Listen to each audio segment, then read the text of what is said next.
Okay, so I get asked from time to time about online stores and how they work. Okay, so the things that go on with online stores is you got three things. Okay, you got your apparel and art, right, which I'm calling one thing.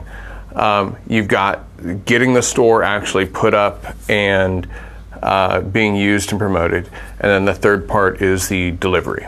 Okay, so art and apparel is covered in other videos. I'm not going to cover that now. Setting up the store.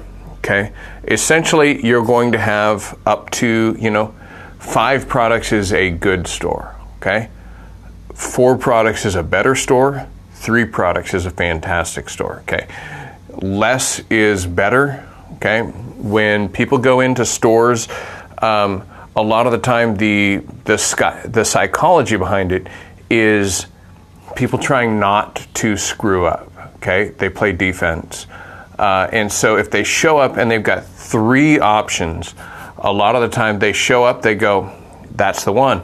They'll click on it, throw it in the shopping cart, and go. Okay, if you have a ton of selections in there, it's like the wine aisle at Winco. Okay, if you know a lot about wine, then it's not a big deal. Okay, if you know about the 5 general kinds of wine and what makes this brand and like all of these different variances, it's overwhelming to people. They show up, they look up and down the aisle, and then they go, "You know what, I'm just going to go grab a beer," and they go do that. Okay, in this case here, they don't have an option like that. Okay, so if you overwhelm them with options, they're going to show up, scroll through it. They're going to be so concerned about buying the wrong thing that they buy nothing, right? They tell themselves, "I'll come back later," and then they don't. Okay, so what you do is you make it so that it's more likely for them to succeed, less likely for them to fail. They come in, they make their decision quickly, and then they go. Okay, so the third part is the delivery. Okay, the delivery can be handled in a handful of occasions. There's upsides and downsides in a handful of ways. There's upsides and downsides to it all. Okay, so you can make it so that every person comes here and picks up their order. Okay, upside is there's no shipping. Downside, they have to travel to pick it up. Okay, 2, we can ship every order. Okay, upside is no traveling. Downside, shipping costs are stupid now. We've used USPS for years, and every few months rates go up, and now they've nearly doubled in just in the last few years. So that what used to be a little bit of an inconvenience is causing the order to go up percentage-wise, really a lot. The third way is, especially if you're running a campaign, we call a campaign anything that has a start, stop, and print date. Okay, that's the way to go. So for some of our sports programs especially, where they're like, okay, so the season starts here, the season ends here, we want our apparel here, you need this much time to print. So what we're going to do is make it so that on the 1st the store opens, on the 10th the store closes, we get delivery on the 17th, and then we have the rest of the season to enjoy the stuff. Okay, when you do something like that, what we can do is, because of the online store platform, the way that we set things up is in the way that the orders come in, we set it up so that it's just like if we were shipping the order, right?